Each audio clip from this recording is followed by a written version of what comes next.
रंजित हुआ जिनका है पन्ना पन्ना।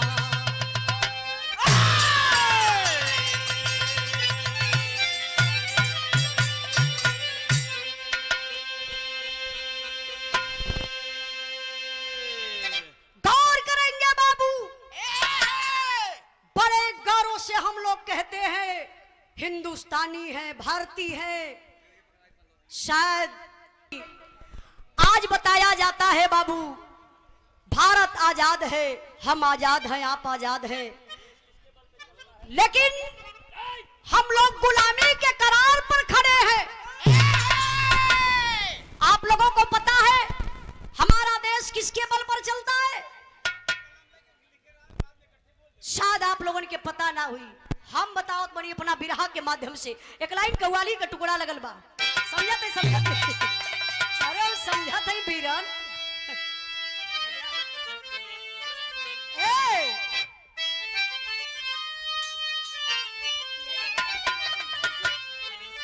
भैया कहला कि गमछा दे थीला पगड़ी बांध के बिरहा गैया। हम कहली भैया भाव आई तो जरूर बानब, कहीं से अहिरे के बिटिया हिला का तो मतलब तो ये नीचवा से कहा था कि गोबर फेंका वाले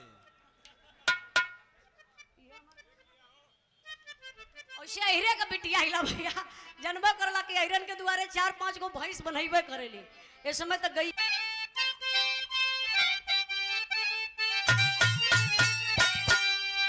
कहे खून मेरा चमन के लिए,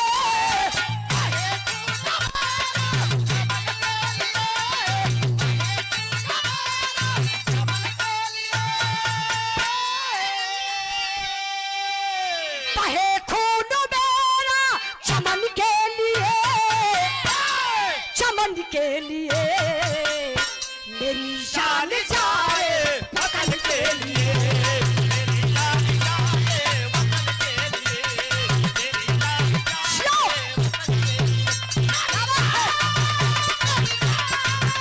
के लिए।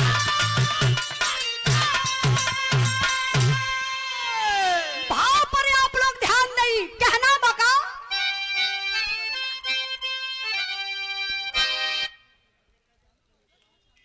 फट दे बोल दी। अच्छा चंद्र कुमार बाबूजी की तरफ से ये ढोलक मास्टर के दहला बहुत बढ़िया जगह जला है। हाँ देखा देख ला चच्चा, यही से कहा जला बढ़िया करे वाला मार खाला, समझदार हो गए सारा काफी। आवा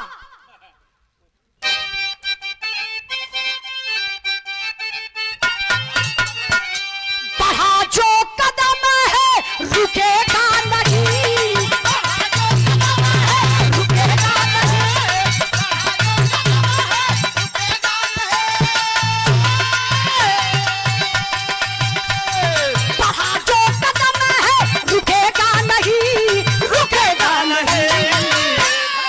सर कटे पर झुकेगा नहीं,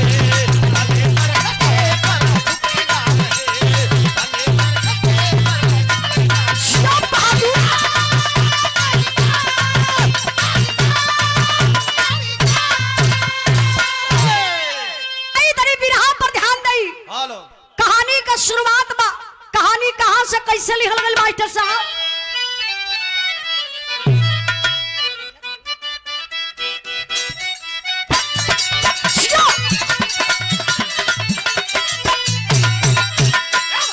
सरहदी जंग पे जो वीर लड़ने आता है, सरहदी जंग पे जो वीर लड़ने आता है, मौत सिहरा अपने शीश पर सजाता है।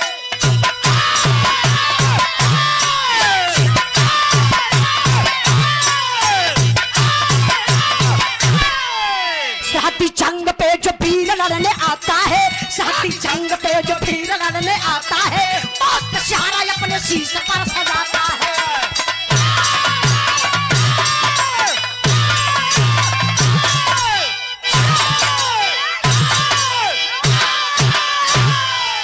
जिला मथुरा खैला गांव के किसान रहे, जिला मथुरा खैला गांव के किसान रहे, ना भगवान देश भक्त व इंसान रहे।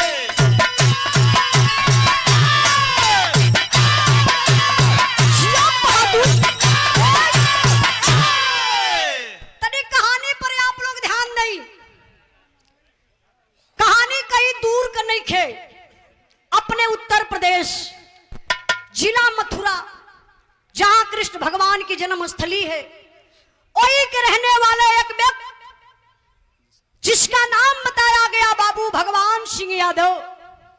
भगवान सिंह यादव का इकलौता बेटा जेकर नाम बतावल गल हेमराज। हाय हाय हाय इकलौता बेटा, मन में बड़ा उमंग बा, फौजी जवान बनूंगा, फौजी जवान बनूंगा। अच्छा सूता तो सुतले में सपनों देखा, खाए बैठा तब वो सपना वह देखा कि फौजी जवान बनूंगा, फौजी जवान बनूंगा। मतलब रट लगा लाला और संजोग देखा समनवा खुली भर्ती निकलल। अब भर्ती में अपन तकदीर अजमावे बदे गईलन, और जब तकदीर अजमावे बदे गईलन तब भयल के कलाइन तर्ज लगल मास्टर साहब। उमेश प्रधान बड़े भैया जी की तरफ से क्या 21 रुपया नाम का प्रधान हुआ कि भुवनेश प्रधान जी 21 रुपए का पुरस्कार हो सके कि उनकर प्रमुख से लगाव थोड़ा कम हो। हाँ ये सरकार में तो बहुत दिक्कत है प्रधान लोगन का। कहना मामा लिखते नहीं आवा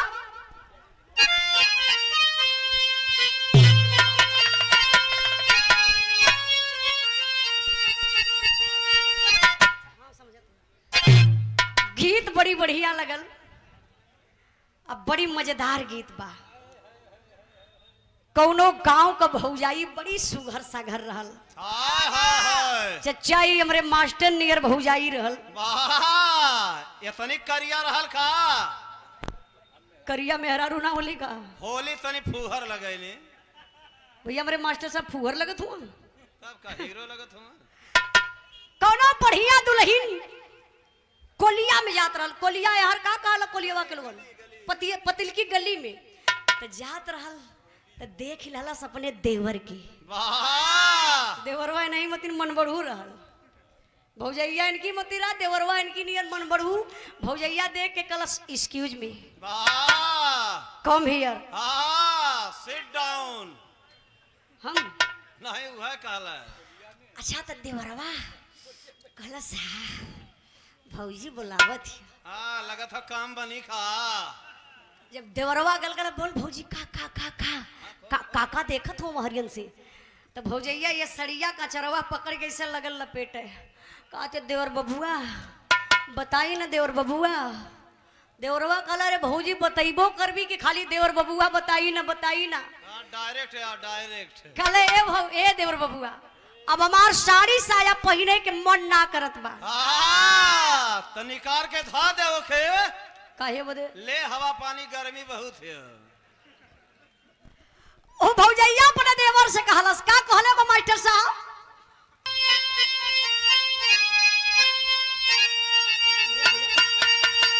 और हाथ जोड़ बिनती करे,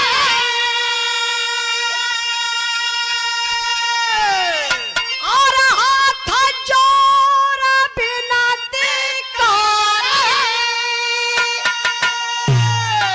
हम हो बारंबार देवरो हम का मंगाई हो देवा, हम का मंगाई हो देवा, सूट सालवार देवरो सूट सालवार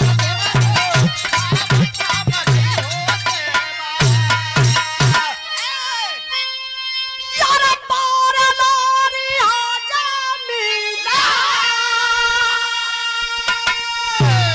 और पार लारी आजा मिला, धारवा से छूट होगी पांडल बहादुर बंदा, पांडल बहादुर बंदा, फौजी रंग रूप हो ये पांडल बहादुर बंदा, फौजी रंग रूप हो ये।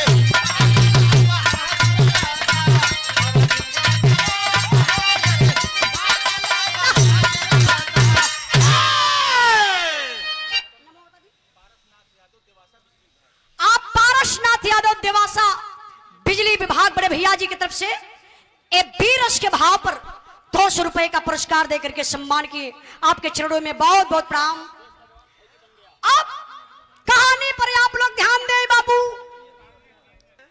आई तरी बिरहा पर ध्यान दे, बतियाई तो टाइम ज्यादा हो जाई और डरिया हमके मालिक से हो कभी आ जाइए ना है ना। अब फौजी जवान किसान का बेटा हेमराज भर्ती में गईलन, लाइन में खड़ा भइलन, फौजी जवान बन गईलन। कहानी 60 में समझी, ड्यूटी पर आना जाना लगल बा। वही बीच में हेमराज का शादी तय हो गई। एक गीता नाम के लड़की से हेमराज का बियाह भी हो गया। भगवान के देखल या मालिक का मर्जी, पहले मिलन में बाबू गीता गर्भवती हो गई। 9वें महीना बेटा पैदा भल बा। फौजी जवान के छुट्टी मिलल बा, घरे आइल हो। 3 दिन भयल बा बहन घर में बेटा पैदा भइले। घर में सोहर होत बा, बड़ा मंगलचार बा, बड़ा लोग घर में खुश बटे। ये बाबू तबले सीमा से फोन आ गल, बुलावा आयल बा।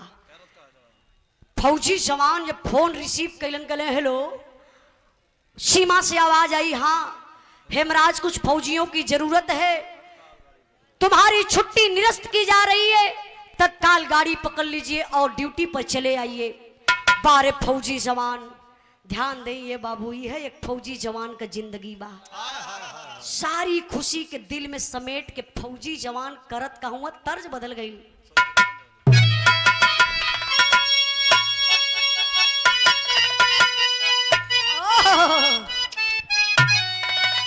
क्या बात है, बिरहा में तर्ज बड़ी प्यार बा। हमारे पापा भी बिरहा गावलन। पापा हमार आज भी बतावल, पहले भी बतावे। काल बेटा के कैसो बिरहा गौले रहा है, लेकिन जब तू गई हा तो अपने अंदाज में गई हा, और जब अपने अंदाज में गईबू तो तोहार हो जाई। ये गीत स्वर्गीय रामदेव गुरु का बा। पापा हमरे बतावल कहा बेटा, जौने समय रामदेव गुरु ये तर्ज के गा देना तो मुर्दन के जोश आ जा। कितना तो बनारस से टिकठिया लेके भाग गई ना। हाँ इनकर दादा कई टिकठी लेके भागल। मास्टर साहब बोले मत दिया, नहीं तो गंगे बोली है। और झोलाने का गुजावा, और झोलाने का गुजावा, और टूटल हो राजा जमनिया से गरिया छूटल हो राजा।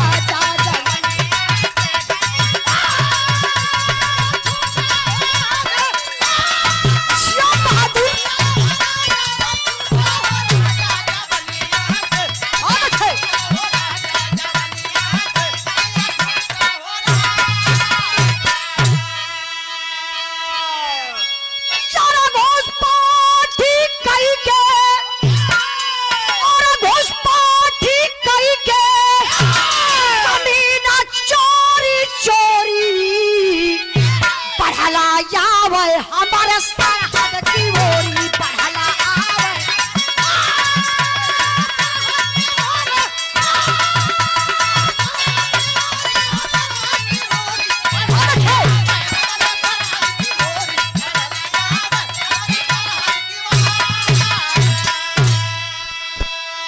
अरे कुछ दूर पर 3 साया दिखाया, झट से जवान हाथ राइफल उठाया।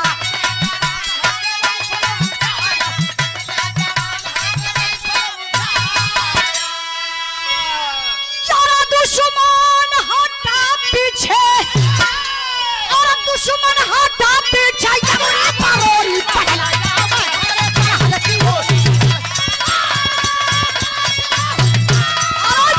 बहादुर शेर हुआ।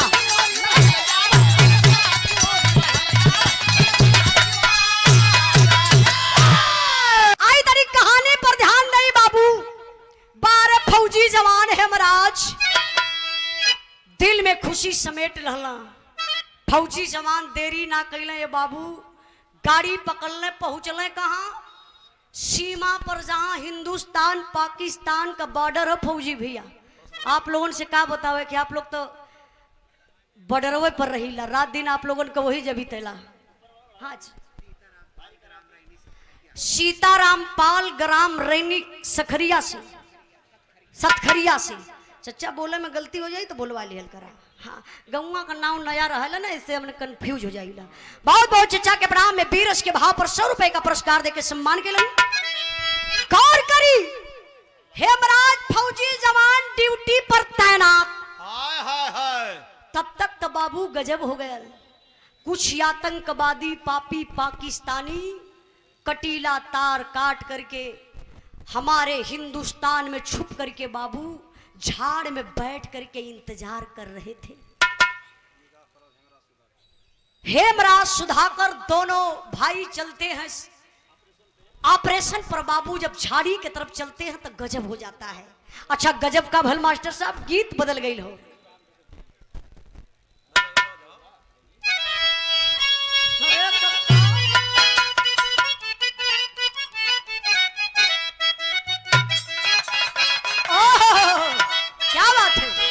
यहो गीत के स्वर्गीय रामनगरू अपने जमाना में बड़ा लहाई के गावत रहलन। हाय हाय हाय। कैसे गावे अंदाज हमार मास्टर साहब।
गफलत में पीछे हटे वीर संगी, आगे बढ़े तब दोनों रंगी। आगे बढ़े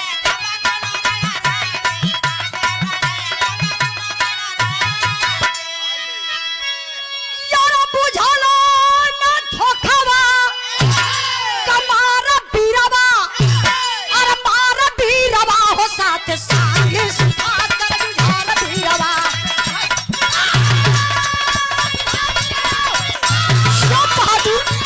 शेर हुआ।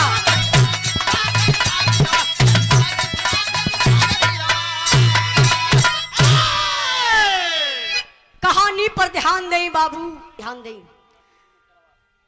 फौजी जवान ड्यूटी पर तैनात, तब तक वो आतंकवादी पापी जो कटीला तार काट के हिंदुस्तान के झाड़ी में छुप करके इंतजार कर रहे थे। अब इन दोनों जवानों को कुछ पता नहीं था। जवान कदम आगे बढ़ा रहे हैं, अब वो पपियावा सब झाड़ में छुप करके बाबू निशाना ऐसे सधले हुआ। तब तक दुश्मनों की सनसनाती हुई गोली आई, हेमराज और सुधाकर के पैर में लग जाती है।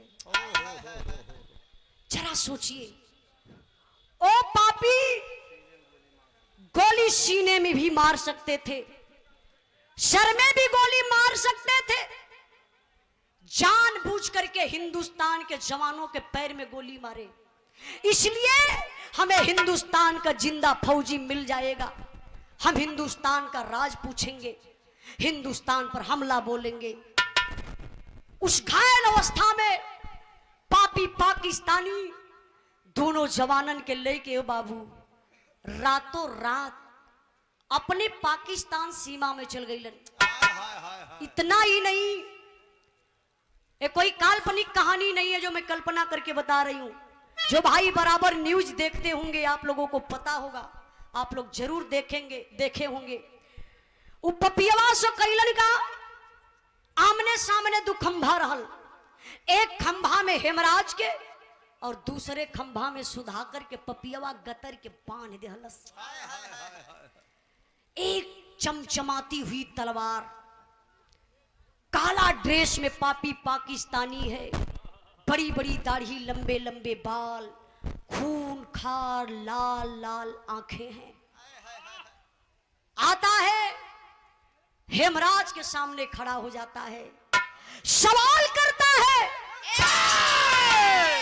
बता दे हिंदुस्तान का राज, बचा ले अपनी जान को। लेकिन बारे हिंदुस्तान का फौजी जवान जिगरा कमजोर नहीं किया, उसी आवाज में दहाड़ करके जवाब देता है फौजी जवान, अरे दोगले की औलाद,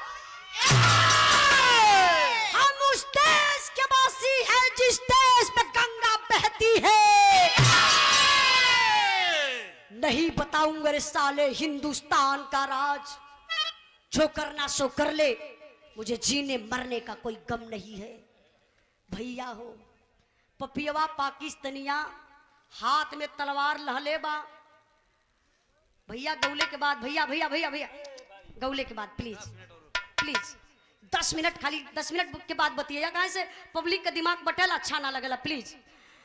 पपियवा पाकिस्तानिया हाथ में तलवार लहले बा, खींच के तलवरिया यही हेमराज के बहिया पर चला दहलस। खंभा में बांधल शरीर बा, बाह पे मरलस, ऐसे बहिया कट के छटक गई और शरीर का बैलेंस ऐसे बिगड़ल और शरीरिया का खूनवा ये बाबू जैसे ट्यूबवेल चले हो, ट्यूबवेल के जैसे धारा चलत बस जमीन पर खून पौड़ल बा। पपियवा कलश देख ले, यही है तेरे हिंदुस्तान का राज, यही है तेरे हिंदुस्तान की गंगा। अगर तू हिंदुस्तान का राज बता देता तो तेरे साथ कस्तई में ऐसा नहीं करता। ये तने कही के बाबू लई के तलवरिया तबले उ पपियवा चलल सुधाकर के तरफ। सुधाकर का खंभा में बांधल शरीर, कांप उठी शरीर। सुधाकर कल अवत बा पापी, पहले बाह के काटी। सुधाकर कल ना ना, ना रे भैया मेरी बाह को मत काटना, मैं तुझे हिंदुस्तान का राज बता दूंगा। ये बतिया हेमराज सुनत रहलन, कहला कि अरे भाई अपनी जान के बचत में हिंदुस्तान को खतरे में डाल देगा, हिंदुस्तान का राज बताने के लिए कह रहा है। बारे फौजी जवान हेमराज, पैर में गोली लगी है, बाह कटी हुई है, गरज कर बोला, ना ना रे भाई ना सुधाकर ना, तुझे झंडे तिरंगे की कसम, तुझे तेरी वर्दी की कसम, तुझे धरती मां की कसम, एक भी हिंदुस्तान का राज मत बताना रे भाई। अरे पगला जान तो अकेली जाएगी, हिंदुस्तान और हिंदुस्तान के लोग तो बचे रहेंगे। तब लई पपियवा का कैलस, दौड़ के गए सुधाकर के पास, सोचलस कि डेरात बा, अपन कनवा वही सुधाकर के मुहवा तर लगौलस कि बता दे हिंदुस्तान का राज। लेकिन बारे हिंदुस्तान का फौजी जवान, हिंदुस्तानी खून बा, उबल कर करे के रस साला तू हिंदुस्तान का राज पूछ रहा है। ले मैं तुझे बता देता हूं कि मेरे हिंदुस्तान का राज क्या है।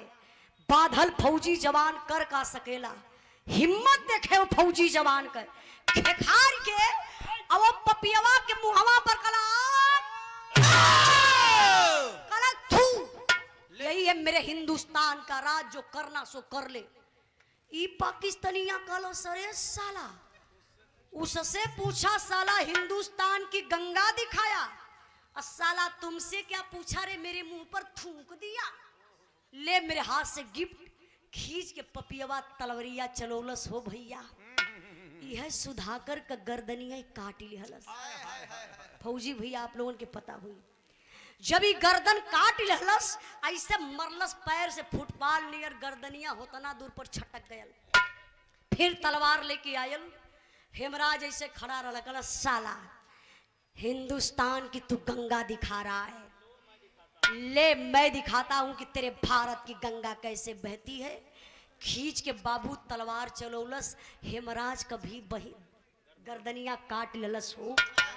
इतने ना हो भैया, वही तलवार से दोनों जवानन का पेटवा ही से बीचों बीच फाड़ दिहलस। अब पेट फरला के बाद जो पेट का सिस्टम हो निकाल के बहरे फेंक के एक पेटवा के खुखा कर दहलस। पेट खुखा कैला के बाद एक भयंकर बम हेमराज के पेट में, एक दूसरा भयंकर बम सुधाकर के पेट में रख के पपियवा सिलाई कर दहलन। अब वर्दी पहनाए के रातों रात लसिया लिया के हिंदुस्तान सीमा में कगलन। आई गर्दन कहां बा? संतोष भैया पाकिस्तान में। ये लिए वो पपियवा सब बम फिट कैले रहलन कि हिंदुस्तान का जवान जई हैं लाश के साथ छेड़छाड़ करियन, विस्फोट हो जाई, जितना आसपास जवान रहियन सब मारल जइहन। लेकिन ए बाबू कई दिन बीत गया, सीमा पर खलबली मचल बा। सीमा से 2 जवान गायब, अभी पता नहीं चल रहा है। संजोग देखे कुछ जवान झाड़ी की तरफ जाते हैं, ऑपरेशन पर जा रहे हैं, ड्यूटी पर हैं, तो देखते हैं दोनों जवानों का पैर थोड़ा और करीब गए। कहे अरे यार 2 फौजी जवान यहाँ लेटे हुए कैसे हैं, क्या हुआ है? थोड़ा सी और आगे गईलन तो देखो तुम भैया सर हईबे ना करे, पेट काफी ऊंचाई ले सुजल बा, बाह कटल बा। अब फौजी जवान समझ गए कि दाल में कुछ काला है। अगर वो छेड़छाड़ करते तो बम विस्फोट हो जाता, वो फौजी जवान मारे जाते। दिमाग लगाए बाबू, चेकअप करने वाली मशीन आई तो पता चला कि दोनों जवानन के पेट में भयंकर बम बा। बम के सुरक्षित निकाल लगे, कैंप में ले जाए के जवान सब बाबू लाश के रखलक, गमी मनावत हमें। यहाँ का बात आप लोग छोड़ी, तनी से दिमकवा आप लोग लेके चला हेमराज के घरे मथुरा खरैला गांव में, जहां हेमराज का दुल्हन स्नान कई के बाबू हो श्रृंगार करे बैठल लाली। तब ले दुनिया का मालिक एक ठे असगुन दिखाई दल है। अच्छा असगुन का दिखावत हो ई बिरहा हमार वीर रस से अब करुण रस में आ गई। करुण रस का भाव बा,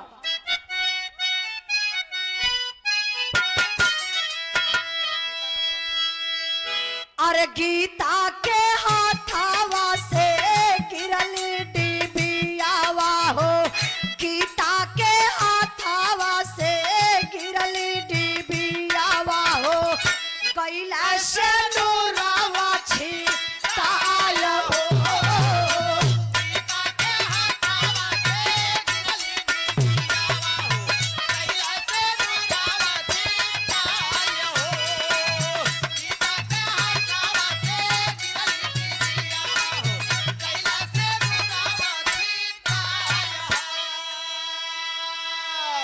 धक से करे जा कैला कपल शरीरिया हो, बाजल मोबाइल आए सीमा से खबरिया हो, कापत के हेलो हेलो बोलूला इनिया हो, कापत के हेलो हेलो बोलूला इनिया हो, कहीं को या वजिया नाची आल हो।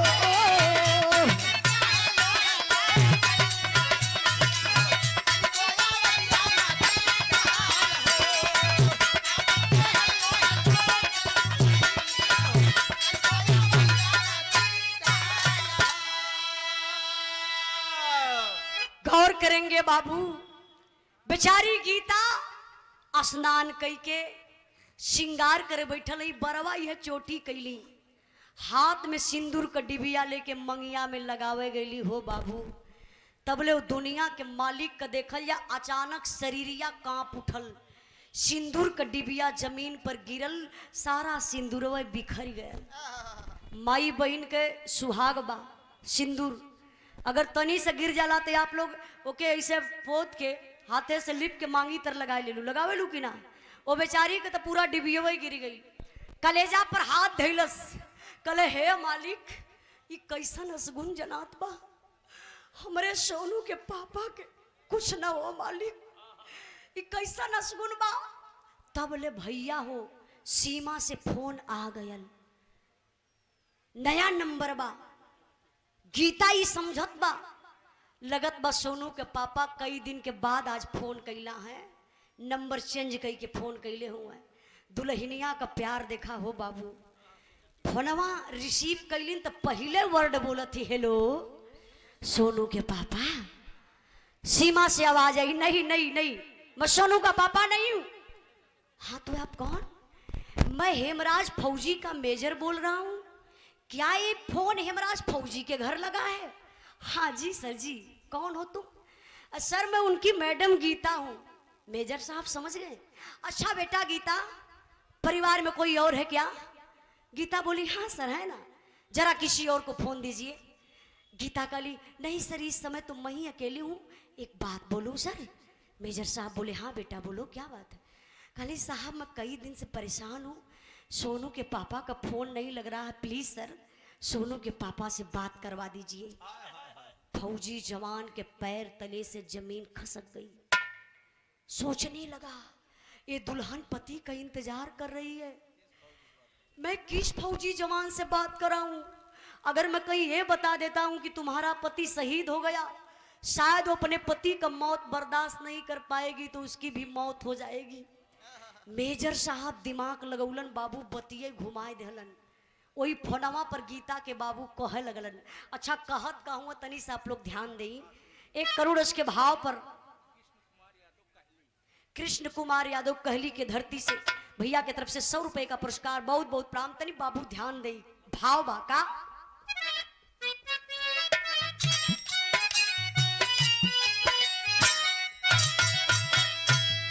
का हम बताई बेटी, का हम सुनाई हो, का हम सुनाई हो, बताया शोभा समाचार। मेजर साहब कहना बेटा क्या बताऊं, कुछ कहने लायक नहीं है। गीता बोली अरे सर क्या मजाक कर रहे हो, मैं एक फौजी जवान की बीबी हूं और आप मजाक कर रहे हैं कि मैं क्या बताऊं, अशुभ समाचार मतलब नहीं समझ रही हूं। फिर मेजर साहब कहते हैं क्या, बज्जर करे जा कई के सुनला खबरिया, रे सुनला खबरिया हो, लुट गई दुनिया तो हथवा से फोनवा छुट के गिरला जमीनिया पर, गिरला जमीनिया पर, गीता रोवले आंसू गार। गौर करेंगे बाबू, मेजर साहब बताने लगे बेटा गीता मैं मजबूर हो गया हूं, तुम बात करने के लिए कह रही हो हेमराज से ना, बेटा तुम अपने दिल को मना लो, तुम्हारा पति इस दुनिया में नहीं है, शहीद हो गया तुम्हारा पति, देश का रक्षा करते करते शहीद हो गया। अरे बाप रे बप्पा, जब दुल्हनिया शहीद शब्द सुनलस हो भैया, सबका बदे तो शहीद शब्द बहुत छोटा शब्द लगेला ना। सब लोग कह दिए अरे भैया फलाने के बेटा हुआ शहीद हो गया। शहीद का मतलब उस परिवार से पूछिए, उस माँ से पूछिए शहीद का मतलब जो ने मतारी का गोद सून हो गई।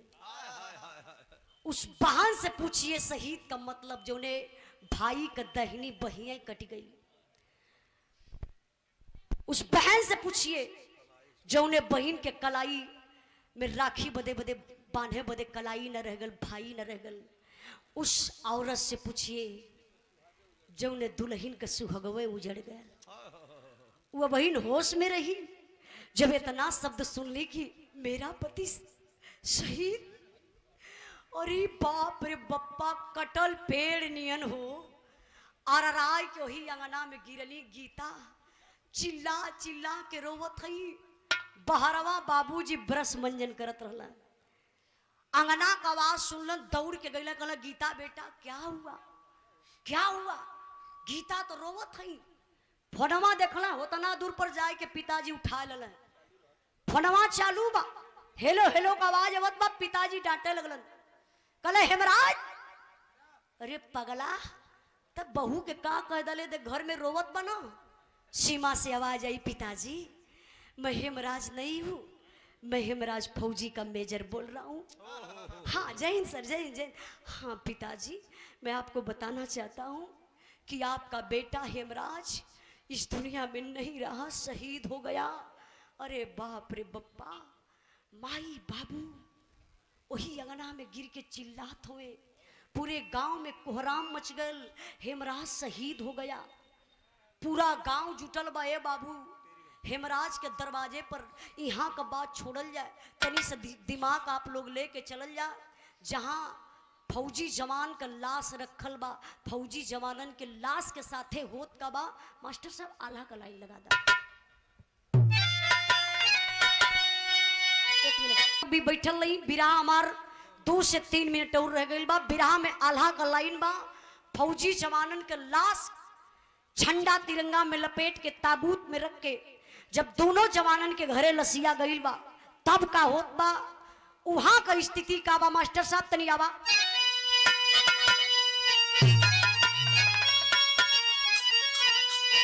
अरे दोनों वीरवन का लसिया ले के जवानवा भैया,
दोनों जवानन के घरे पहुंचल, गजब तयब हो गयल।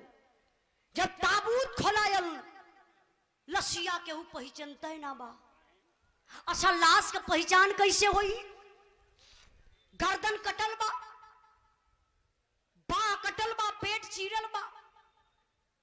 इंसान का पहचान तो चेहरा से होला ना, ऐसे गर्दन काट के फेंक दा, केहू ना बता पाई। या तो कोनो चिन्ह लगल रहे, कोनो निशानी रहे तो उसे इंसान पहचान जाई। लाश समझ में ना आवत बा के करबा। गीता हुई ताबूत पे गिर के रोवे लगली, काली मेरे पति की लाश नहीं है, मेरे साथ गलत हो रहा, गलत। ये सोनू के पापा नहीं है, अगर ये सोनू के पापा रहते तो इनका गर्दन क्या होता। ए सोनू के पापा रहते बाह क्या होती। अगर मेरे सोनू के पापा रहते तो पेट कौन चिरता। मेरे सोनू के पापा फौजी सवान है, मुझे विश्वास है अभी भी मेरे मांग का सिंदूर जिंदा है, ये किसी और के मांग का सिंदूर है। आप लोग प्लीज मेरे घर से इस लाश को ले जाइए। ये तने कहत ऐसे पब्लिक जुटल बा, पब्लिक में खलबली मच गल। अरे ए फौजी जवान की दुल्हन गीता है, लगता है पागल हो गई है, अपने पति के लाश को पहचानने से इनकार कर रही है। सब लोग आपस में बात कर रहे हैं बाबू। ऐसे भिड़िया के चीड़त फाड़त गीता भागल भागल घर में जात हई। लोग समझ गए कि दिमाग खराब हो गल, अब लगत बा कि घर में जाए के गीता आत्महत्या कैलई। लेकिन ए बाबू गीता घरवा में जाए के का करत हई, तनी ध्यान दई लाइन पर। अरे दौड़ क्या फटुआ है मां राज कल आइली भैया।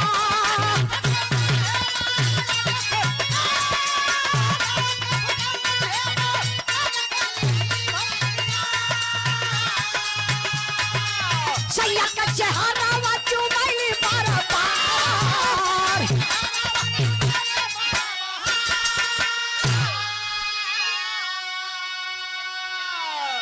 गौर करेंगे बाबू, गीता भागल भागल घरवा में गईली। कहा? अपने बेडरूम में। एक अपने फौजी सैया का बड़ा सा फोटो वही दिवलिया में चपकौले रहली। उहे फोटोआ उठौली, सिनेमा से सटौली और लेके वही पब्लिकिया में दौड़त है। हे भैया देखी ना, आप पहचाना थे ना सोनू के पापा? गौर करेंगे बाबू चचा, लोग देख रहे हैं फोटो को, लोगों के आंख से आंसू चलने लगा। लगता है गीता पागल हो गई, पति को नहीं पहचान रही है। लोग कह रहे हाँ हाँ ये तो सोनू के पापा, ये तो हेमराज है। काली साहब आप लोग चलिए ना, जो लोग लाश लेकर के आए हैं उनसे कहिए ना मेरे सोनू के पापा को लोग ला करके मुझे दे, क्यों मेरे दरवाजे पर लाश लेकर आए हैं। गीता लेकर के फोटो बाबू पहुंचती है कहां? जो फौजी जवान के डेड बॉडी को लेकर के आए थे। लोगों की बोली बंद हो गई, दिमाग लगता काम ही नहीं कर रहा उस औरत को देख करके। ऐसा दृश्य होता है। अब पिताजी, भैया भैया भैया भैया भैया भैया ये 2 मिनट खाली, बस 2 मिनट मत बिरन बतियावा। जान तो बिरहा जब सब शांति से सुनाला, अगर केहू बोल देला कहीं से तो कलाकार डिस्टर्ब हो जाला। अब देखा कितना शांति से लोग सुनत हुआ। हाँ हाँ भैया भाई समझे तुम। गौर करेंगे बाबू, अब लसिया लेके पिताजी बैठल हो, अपने आप के बड़ा थमले हो, हिम्मत बनावत हो कि अगर रोई देव ना तो बड़ा अपमान हमार हुई। समाज को लोग यह कही कायर बाप का बेटवा रहल शहीद हो गया। यह बात के मल्ले पिताजी अपने दिल के थमले हो, अपने बहू के बोलौला कहले गीता अरे बहू तुम पागल हो गई हो, अरे अपना बेटा यमराज है, पहचानने की कोशिश कर, नहीं पहचान रही है ना, इसी समाज के लोग मजा लेंगे, पति शहीद हो गया। गीता अपने पति को नहीं पहचानी।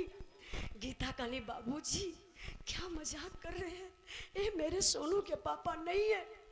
पिताजी बुलाई के लसिया के यहाँ बैठौले, आये बाबू है ये कफनवा हो, पैरवा से यह झंडा तिरंगा हटावत हुए। पैर में एक बचपन के चोट का निशान रहल हेमराज के, जो बाप जानत रहल। बचपना का चोट अक्सर माइये बाप जाने ल। बाप देखौले ये चोटिया कहले देख रे गीता, देख बचपना में हेमराज पेड़ से गिरा था, देख ये चोट लगी है ना, ये चोट गवाही कर रही है कि अपना बेटा है। अरे बाप रे बप्पा, जब दुल्हनिया वो चोटिया के देखलस हो, वही लसिया पे गिरली, बेहोश हो गईली। लोग चादर उड़ाई के इतना दूर पर लेटौले हुआ, डॉक्टर बुला दल, इलाज चलत है गीता का। लेकिन अब अंतिम संस्कार कैला का बेला आई। सारे लोग जुटे हुए हैं, भीड़ बड़ा अपार बा। पिताजी लसिया उठावत हुआ, उठती ना बा, उ लसिया ओजन होत चल जात बा। अच्छा दूसर कोई उठावत तो लसिया झट दे उठ जा, लेकिन बाप, जब वो बाप लसिया उठावो तो लसिया उठते ना बा। काहे बदे? हौसला टूट गया, अंदर से बिखर गया। वो फौजी जवान का पिता, हिम्मत टूट गई है। लेकिन अंदर एक बात चल रही है, वही बात अगर हम रो दे, कुछ कह देंगे, यही जमाने के लोग कहेंगे कायर बाप का बेटा राल शहीद हो गए। लेकिन मेरे बाबू बिरहा के सुनने वाले भैया बाबू गौर करिएगा, कहा जाता है कि औलाद का गम फौलाद को पानी बना देता है।